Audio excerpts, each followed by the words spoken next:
Ladies, I'm here tonight on the show. I'm here tonight on the show. Um, I apologize, ladies and gentlemen. I had to get some better lighting. Some better lighting right quick. I'm here tonight on the show. The TV's still on now. We're gonna talk about some fucking wrestling news, ladies and gentlemen. Just a few things of the day about wrestling.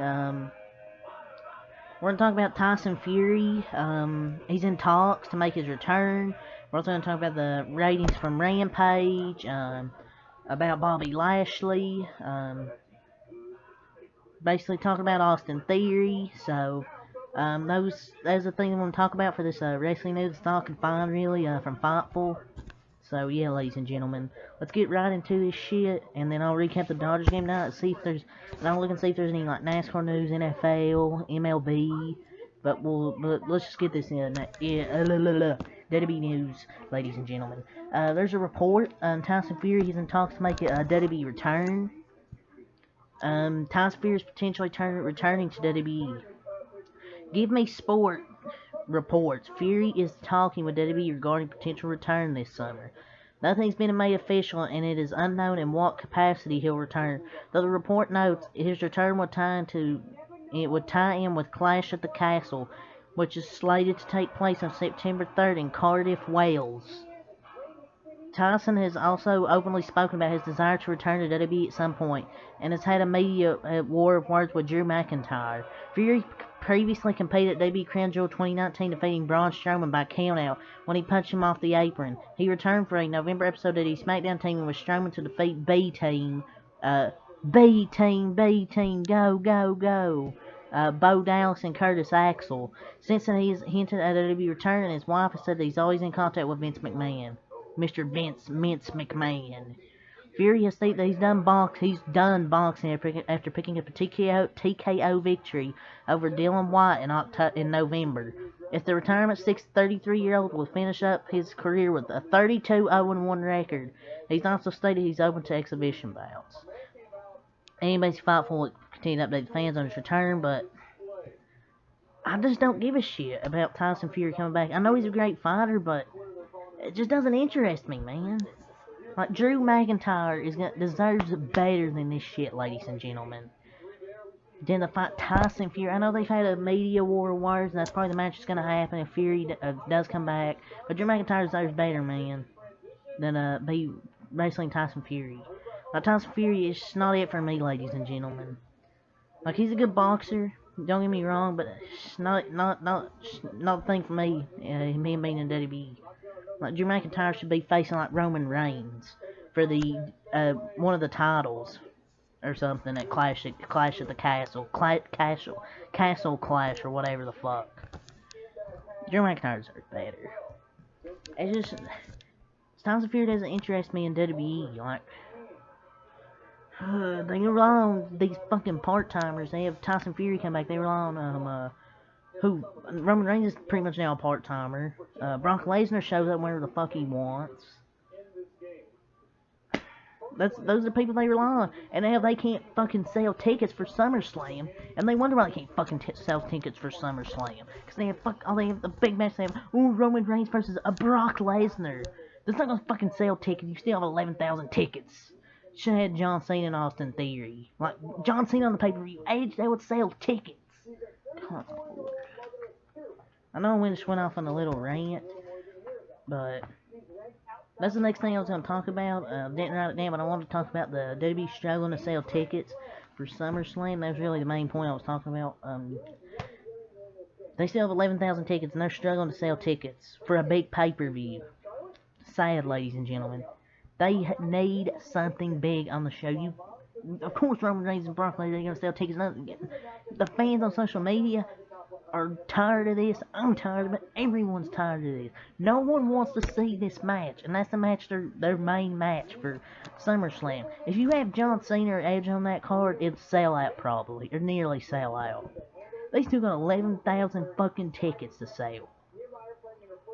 Oh, it's just sad, man. They have 11,000 tickets left to sell for this fucking pay-per-view. It's one of the big pay-per-views, too. That's just sad, ladies and gentlemen.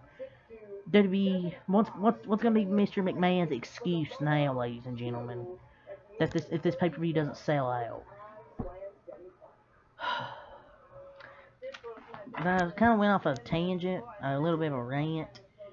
That little part, that part about Austin or Tyson Fury was mostly about SummerSlam, about the tickets. At the tickets, are still 11,000. Terrible. They might not even sell at the fucking pay-per-view. That's just sad. Next thing I'll talk about is the AEW Rampage. Brings in brings in their highest viewership. And it's April, ranked number 3 in the day on cable. And the viewership numbers were in. It was headlined by Tony Storm versus Nyla Rose. It drew 486,000 viewers on July 1st. The number is up from the 422,000 viewers the show drew the prior Friday, and that's the highest viewership total the show has drawn since April 22nd. The 1849 demo came in at 0.16. It's up from the 0.12 demo the show drew last Friday, and also ranked number 3 on the day in cable. So, I mean, at least it went up a little bit. Rampage is good. It's just the matches. The matches are good. It's just sometimes I just don't watch Rampage. Bobby Lashley, he said he believes Austin Theory will be a multi-time WWE champion. He's going to set records. Bobby Lashley touts the eventful success that Austin Theory will have in WWE. Bobby Lashley is currently feuding with Austin Theory, someone who is nearly half his age, once considered to be the blue chip prospect in WWE in the mid-2000s. Bobby Lashley sees amazing success in the future for Austin Theory, proclaiming that he may even go after the record for WWE World Championships, set by John Cena and Ric Flair respectively. I beg you pardon? That's funny. He ain't even gonna get close to John Cena or Ric Flair.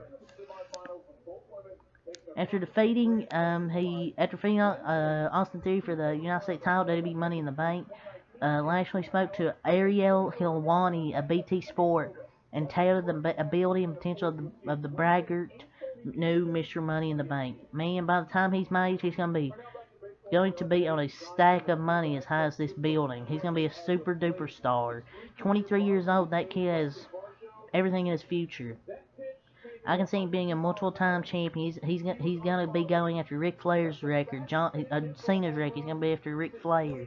He's going to be setting some records that you would never imagine. The kid's extremely talented," said Lashley. End quote. I beg you pardon? He ain't winning no 16, 17 WWE championships. Austin Theory's good, but they're pushing him way too fast. They're shoving him down our throats, just like they did with Roman Reigns. I still like Roman Reigns, but they continually just shove him down our throats every single time. They're just pushing Austin Theory way too fast, and I like when WWE builds new stars, but when you fucking Austin Theory's had what now? United States Championship. He had WWE title shot. He's won Money in the Bank. That's just pushing somebody way too fast. And if you give him the WWE Championship, that would just be... You're just pushing him way too fast, and you're trying to force us to like him, man. Austin Theory just ain't ready. And hopefully he doesn't win that many championships. But yeah, that's all for the wrestling news, ladies and gentlemen. Next time I thank you for watching.